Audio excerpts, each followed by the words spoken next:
I went my whole life not believing that hell was real. I said, I didn't want to believe in all that dark stuff, there's no hell. That's what I thought. But there is a hell. Jordan Samuel believes there's a hell because he believes he's been there. I could hear cackling, like laughing, like laughs. They were demons. I could hear stuff. Earlier in his life, he never believed hell existed. If I live my life and do the best I can do, like karma-wise, what goes around comes around, I'll just be the best man that I can be. He grew up in Edmonton, British Columbia with a single mom and went to a Catholic school. He was naturally inquisitive and asked a lot of questions about Jesus. How could one man come and just die for me? And, who is this guy? And for that, he was kicked out of class. But my third time getting kicked out of class, I remember saying, you know what? I never want to know this Jesus guy. Whoever he is, he just gets me in trouble and I just get kicked out of class and no one wants to give me answers about him and this is how people treat me. I don't want to know him. His mom married, and for the next 15 years, Jordan says his family life was great. Then his mom and stepdad divorced. Jordan was devastated. The only way he knew how to deal with the pain was to rebel.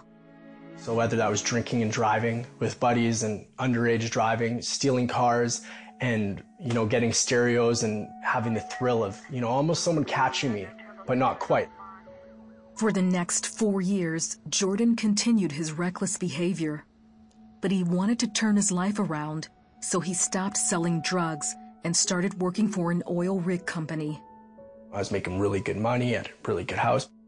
After work one day, Jordan decided to smoke some pot.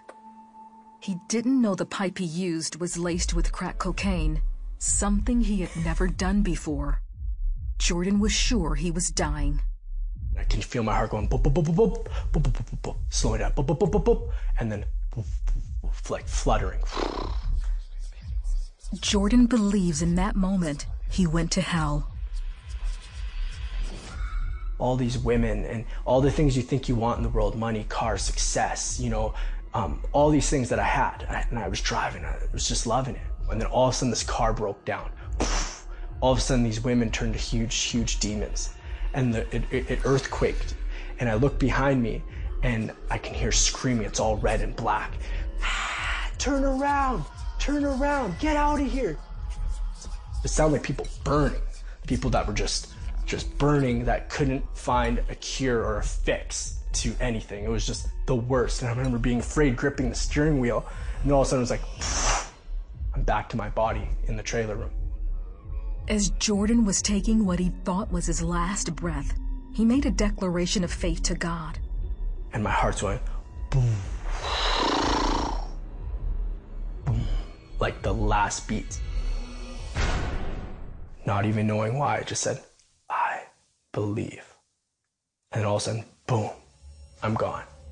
That's when Jordan says Jesus pulled him out of hell and took him to heaven.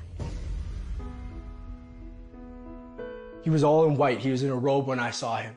And he looked at me and he wears a crown on his head. And his eyes are fierce like fire, but there is no like color, just bright looking at me. And he just is amazing. You're at his feet. You're at the Lord's feet because he's just perfect. You worship him because he's the Almighty. You worship him because he saved us. Then Jordan believes he was standing before God. The Lord went to the right hand of the Father, and I began to get judged by the Father. And it was the worst, because what happened was he played secrets in my heart that I locked away that I only knew that I ever did. And I thought no one could do, and I could feel what God felt. And I said, Lord, forgive me. Like it was the worst feeling. And he just comes in and he hugs you. He says, all is forgiven.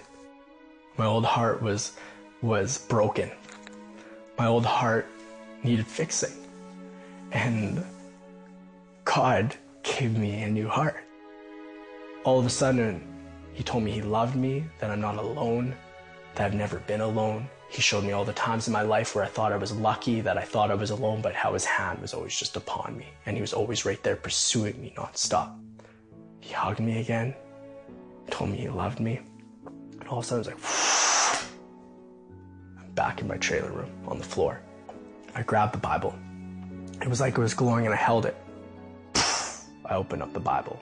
First thing I ever read out of the Bible was Psalms 34. The happiness of those who trust in God. I began to read it and it was everything that just happened to me. Only God can do that. Jordan shared his journey to heaven and hell with his girlfriend Danica.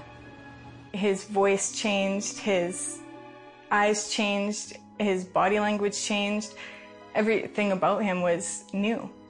It was different. So there was no doubting that he had had the experience that he did. My mouth, my words, swearing, everything was like cleansed. I was delivered from any addiction I had.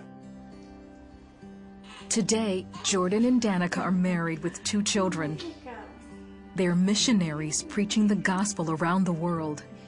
They're letting everyone know Jesus is real and that he can change the most hardened heart with his love.